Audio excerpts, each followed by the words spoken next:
Oke, assalamualaikum warahmatullahi wabarakatuh. Cancing dan Nyak Babe masih bersama Isbak, Ikatan Seni Betawi Tenabang. Kali ini yang akan mengupas tentang pantun Betawi sekaligus menjaga pantun Betawi agar tetap terjaga dan lestari. Puhun sawi tertiup angin di tengah kote di waktu pagi. Pantun Betawi kudu kita kembangin, kalau bukan kita mau siapa lagi. Yuk langsung aja kita check it out. Ubi dikupas terus direbus, mau dimasak memakai arang. Selama napas masih berhembus, semangat belajar jangan ampe kurang.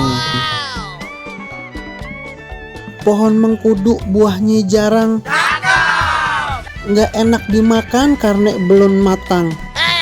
Kudu kerja keras dari sekarang buat pendidikan anak di masa mendatang. Beli jamu duduk di depan, minum segelas badan segeran.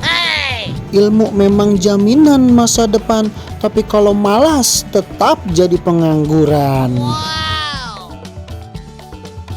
Pergi ke rawe mencari ikan, bawe selepetan di pagi bute.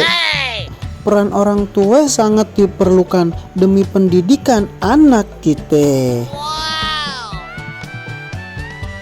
Dari rumah mau ke setu babakan, terasa lelah mencari makan. Jangan anggap remeh yang namanya pendidikan, karena di pundak kita masa depan bangsa dititipkan. Ke setu babakan di hari Senin, pancing gurame matanya merem. Buat pendidikan apa aja kita lakonin, biar kate cuma makan ame garam. Selamat pagi saudara-saudara di seluruh kepulauan Nusantara.